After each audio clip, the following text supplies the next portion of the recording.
ask Bell about the injuries the other night. Like, not good, but you gotta have it happen now. How do you strength?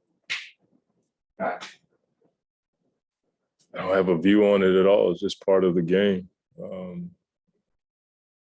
I'm glad that it wasn't worse, but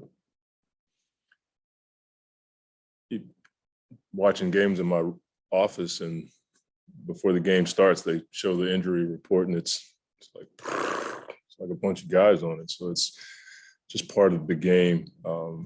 We just have to, weather all that stuff and trying our best to. Our spirits are high. Guys understand nobody did it on purpose, that kind of thing. We just have to keep going. It's not a callous thing. It's just something we're all used to.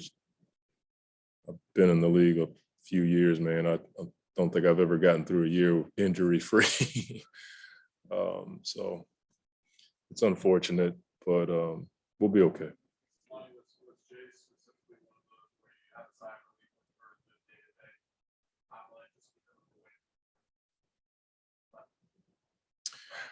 I guess so. I mean, both guys, after I talked to them after the game, you just wait, go home, pray, and then you just have to wait.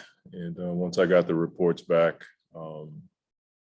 like I said, I'm glad they weren't worse, that kind of thing.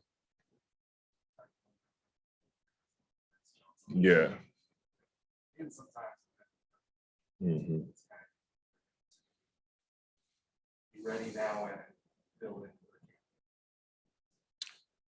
I mean, the confidence is a part of it. Patience. The one thing with Elford, he's continued to work. He's played in 2-on-2, 3-on-3, 4-on-4 on off days, that kind of thing, to keep his game sharp. And he's a student of the game. I mean, he's one of our guys that constantly walks up to coaches during timeouts, talking about adjustments, what he sees on the floor. And I didn't know him that way. I was pleasantly not surprised, but just encouraged that a guy that wasn't playing as much was that injected mentally and emotionally into the game, keeping himself ready and that kind of thing. So I think it all helps when you run into a situation like this, because he's emotionally invested, even when he's not playing.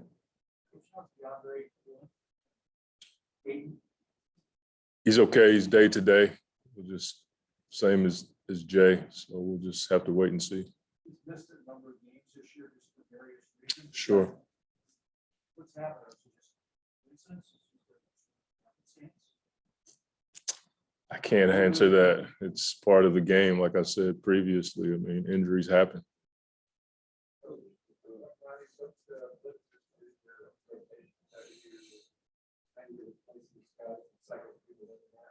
I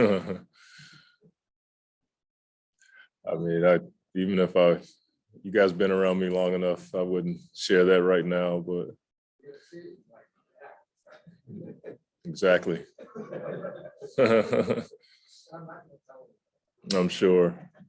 Click send. Look, he's over there right now. He's probably got a backup computer behind him to fake me out with that thing. So I've been around. Yes. You just mentioned the injury report. When you see Utah, just like, how do you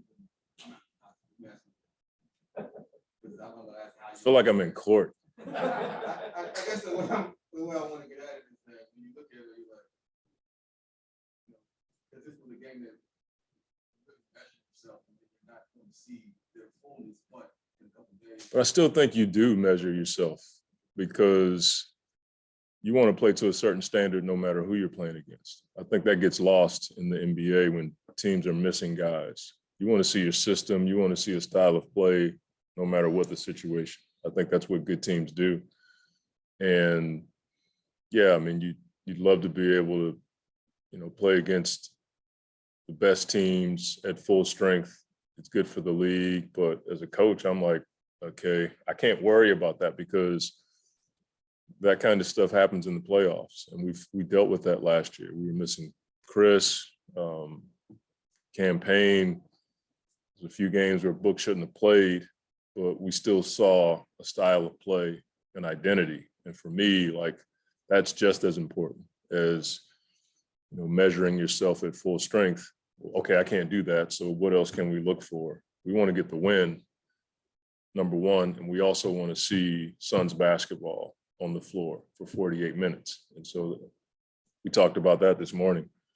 Just, you know, foundationally staying with who we are. And I think that bodes well for you as you deal with the season, the last 3 seasons with COVID. We've just dealt with so many challenges. I think your identity and who you are has to shine forth on nights like tonight and every night.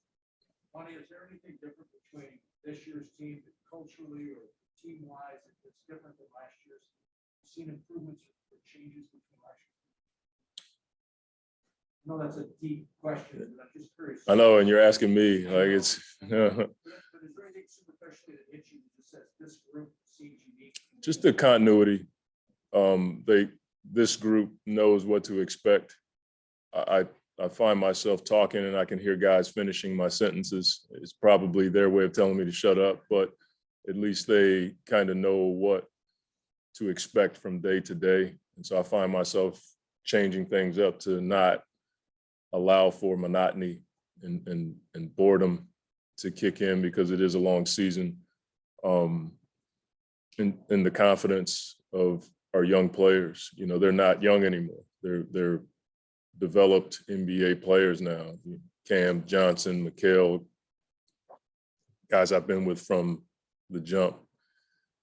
I've seen a different level of confidence come out in those guys. And it certainly helps having Chris help them along.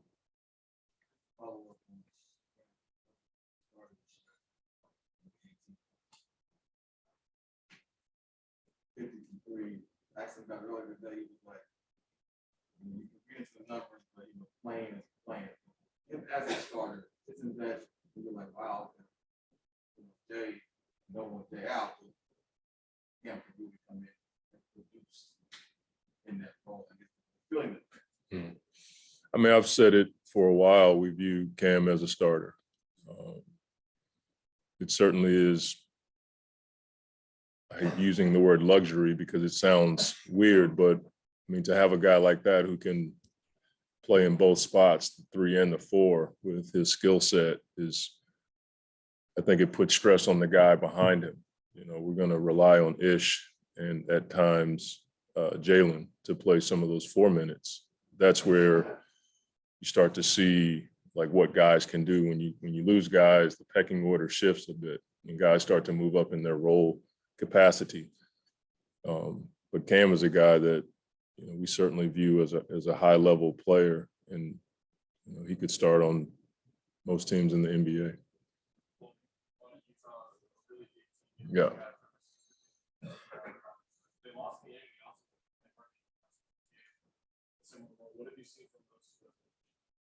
Just the ability to score off the bounce. Rudy's done it for a long time, and we saw it with Pascal in Golden State. He's a physical guy who can get to the basket, and he can play some small ball 5, which can cause some challenges. And Whiteside is another addition that, you know, allows for them to have rim protection in the second unit. That's what it felt like they were missing in years past when Rudy would go out, didn't have the same rim protection. Then they bring in one of the best shot blockers in the league. So they're a deep team, just like we are.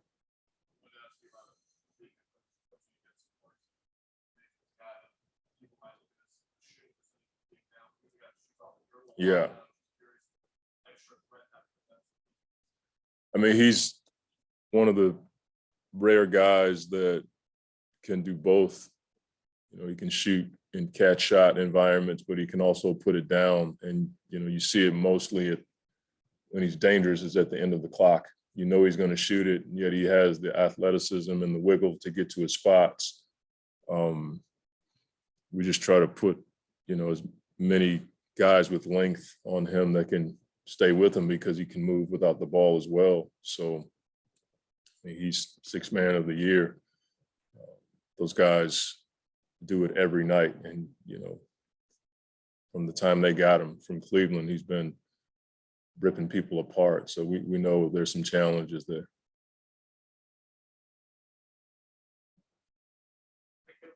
Thank you.